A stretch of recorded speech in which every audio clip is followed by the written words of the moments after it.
Hi, class. My name is Jeffrey Click, and I'm doing the trial of Ann Hutchinson and the horrible acts that were basically committed unto her in the courthouse that was basically to lead to her doom.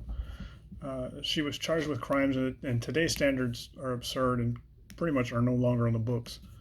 She was arrested for preaching to other men and women in the privacy of her own home. Although nowadays this is considered normal to have gatherings. Uh, Back then, it was considered to be treason and then offensive to men.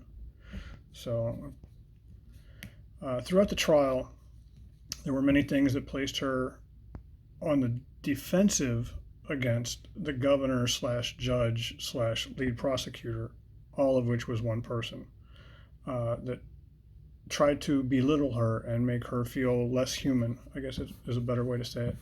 Um, it seems that she was trying to get the judge to understand that she honored the Lord and her parents, but the judge basically didn't want to hear any of it. In the Puritan society, it was egregious for women to preach or even hold a position in the church. They weren't allowed to sit with the men or take part in any of the church activities. They would have meetings once or twice a week to discuss the sermon that the preacher had talked about. The problem was that Anne was gaining notoriety with her meetings, and word began to spread that she was challenging the words that the preachers were talking about. So this caused a kind of internal conflict with the church and the state at the time. The faith relied on covenant of works, which is that your soul is saved by the actions and dealings with people and the deeds that you do throughout the day. While Anne was more of a covenant of grace, which is the main way back to heaven, and this has meant that you were chosen by God before you were born to return to Him. There's a great shifting of power in the church and the state at this time as well.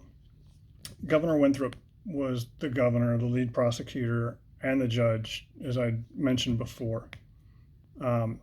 He pretty much had the three strongest positions of law in the area. The colony had been showing signs of division and fighting over these religious issues. Winthrop had hoped that this would be the one thing that kind of unified his position and helped unify the colony as well. With the trial over and unfortunately being found guilty of treason, her and her family were banished from the area and sent out to the wilderness to live amongst the natives. They were all forced out there and trying to survive with the hope that God would protect them. Unfortunately, her and her family were viciously attacked and killed by natives. This was a devastating blow to women and their progress for their rights at this time. But I do believe this was also a turning point for the movement.